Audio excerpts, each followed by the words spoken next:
Noki Bay is aesthetically my favorite stage in Mario Sunshine. Something about the general vibe and the vast walls surrounding the bay really jive with me. Plus, I really love the look of the water here. It seems so pure, which is funny because it's actually polluted, but we'll get to that. Something I thoroughly appreciate is the entrance to the stage is a callback to Mario 64's entrance to the Wing Cap Star. Naturally, I'm going to eat that right up, and I gotta imagine most other Nintendo 64 fans would have eaten that up as well. In fact, if Noki Bay was an earlier stage, that pandering alone would have probably offset a lot of the early game rage these naysayers had. But I digress. Upon entering Noki Bay, you'll immediately notice that the blue water is now purple. You might also notice there are virtually no friendly NPCs here. It's really just these two Nokis, a boy and his grandfather. The elder will quickly ask you to make your way up the long rocky wall next to the bay and pull out the cork that's causing the bay to remain polluted.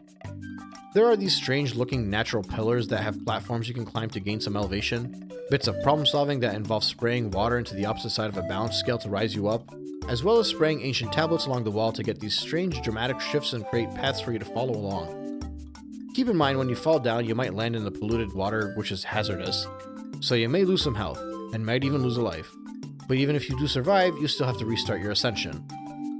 As you continue upwards, you'll encounter various obstacles such as balls of goop rolling around and moments you'll have to wall jump to avoid. When I eventually made it to this point, I wasn't sure if the side flip hover is what was intended, but that's what worked for me in the end. And I found a Monty Mole waiting for me that I hadn't seen since earlier in the game. It's the next repeated boss fight that occurs in the game, but it had been so long since I dealt with one of these repeated boss fights, or I guess technically it's a mini boss, that I wasn't really all that bothered by it. You take him down the same way you did last time, and it'll unclog the water which will flow down into the bay as well as give you your first shine. Episode 2 is the boss of the Tricky Ruins.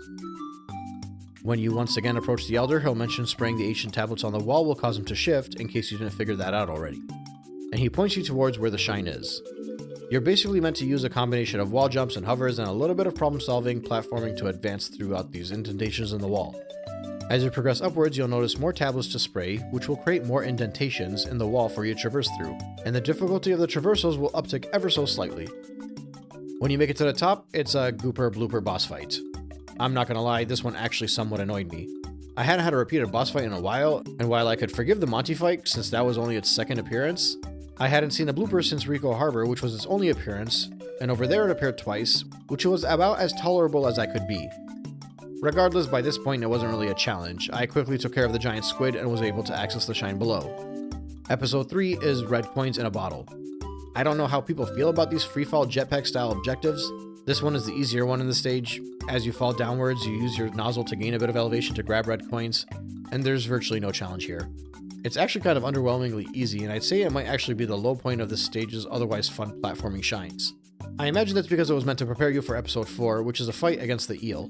So first off, you need to work your way upwards, which lets you put a minor amount of your skill to the test, which already makes this shine more fun than the previous one, even if the path you're traversing is largely what you already did in the first shine.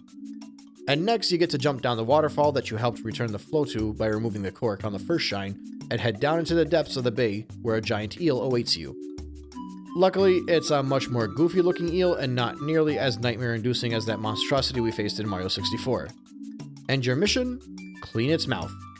Yeah, you're basically a glorified toothbrush here. The premise is a bit dumb, but I find it charming. The reason the bay is also polluted is because this dude doesn't have a toothbrush. So you're doing Colgate's work. Now, even if the premise of the fight is a bit silly, the gameplay challenge it provides is pretty enjoyable. Your hover nozzle does the actual cleaning, and you have to carefully hover atop the dirty teeth long enough to clean them up. You're limited in time too because it'll occasionally drop down into the cave and pop up again. But you're also underwater, which means you have to keep an eye out on your air meter and plan out when the right moment is to go out to the side and grab a coin to refill it. This whole underwater area is actually somewhat surreal too, but I'll get to that when we do the blue coin search, since over here you're simply going after the eel. I also like that when you clean all the teeth, the tooth that pops off in the end is a golden molar in the corner, and it turns out the golden molar is the shine to collect. All in all, I think this is another fun boss fight in a game full of fun and unique boss fights, and it's one of the more memorable experiences in the entire 3D Mario franchise. I mean seriously, how often can you make good gameplay out of dental hygiene? The next shine is another race against Il Piantissimo. You're moving across the bay here, so you have to strategically traverse and use the platforms while avoiding water, since the water slows you down. The stage actually flung me across into the water. I'm not sure how that happened. So I finished pretty quickly and was actually waiting around longer than I expected. But still, these races aren't really a challenge by this point in the game, since most players will have figured out the preferred means of quick traversal by the time they're doing the shine. Episode 6 is a shell's secret. This time you're climbing your way up the pillars, using a combination of the rope bridges and the platforms. It's a fun climb, and can be challenging and frustrating if you fall below and have to start over. But I think in general I've enjoyed all of these upwards moving challenges provided in this stage, and it probably has a lot to do with why I enjoyed it so much. Anyone can move Mario horizontally. It's figuring out how to ascend vertically that's fun. And it gets even more enjoyable when you can mess around with side flips and wall jumps and hovering to break sequences and skip ropes altogether. I like to experiment with these kinds of areas, and it's fun to reflect on because in Bianca Hills, when I was still calibrating my thumbs with my brain, I would find simpler types of platforming to be complicated. But now that I'm like 4 to 6 hours into the game, I'm just hovering around like it's nobody's business. Unfortunately, all of that joy went out the window when I made it to a hidden area because, holy crap, this one was annoying. Made even more annoying by the fact that I had to ground pound like 6 different nails early on to figure out which one the 1-up was. I'm glad the 1-up is located early on in the stage because it really helps negate a game over, even if these 2 platforms leading up to it can certainly cause a death. Heck, the challenge immediately following it alone was a pain. I kept trying to wall jump but eventually figured out the triple jump is what I wanted. After that, it was just more of what I could only describe as parkour.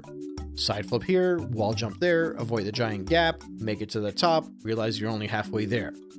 Like they threw in a multi-level rotating side flip requiring stack challenge as if that alone is not worthy of a shine. This is one of those challenges where I was getting by in the beginning no problem over and over again, but because of all of my failures I started screwing up early on too, and then managed to get a game over, because for some reason I stopped being able to make it to the 1-up. It took me over 25 minutes and a lot of luck.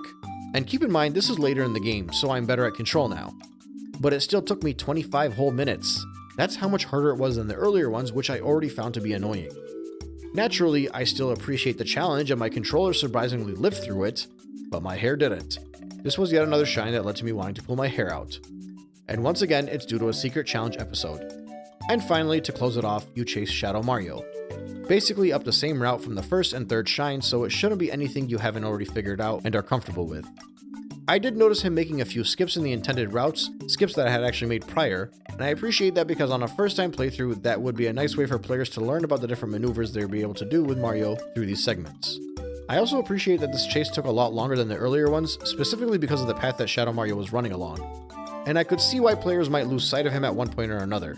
I lost sight of him too a few times, but it was more like a game of hide and seek than a challenge. All in all, by the end of it, I was pretty comfortable. Honestly, I found Noki Bay to be pretty enjoyable. And by this point, it's no longer a surprise to me that the only shine that made me obnoxiously frustrated was due to a secret challenge area. Actually, since we basically only have one stage remaining, I think it's safe to say that through a vast majority of this game, those secret area challenges are really the only ones that are frustrating. I know that many of the blue coins and remaining shines we can collect will change a lot of that, but considering this is level 6 out of a 7 level game, and each level would probably take a newcomer about an hour to collect the 7 shines, this is already shaping up to be a much different experience than I had initially expected. I haven't fully come to the conclusion yet because I still want to see how it feels to go after the remaining shines in the context of the bonus content, and we still have to go through the final stage of Pianta Village.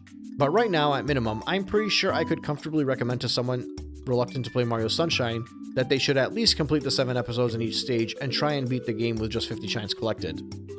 Don't focus on Delfino Plaza, not the blue coins.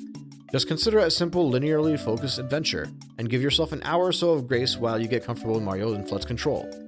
But I think I'll delve deeper into that in a future segment, because I'd like to wrap all of my points up in a nice bow and not leave out any talking points.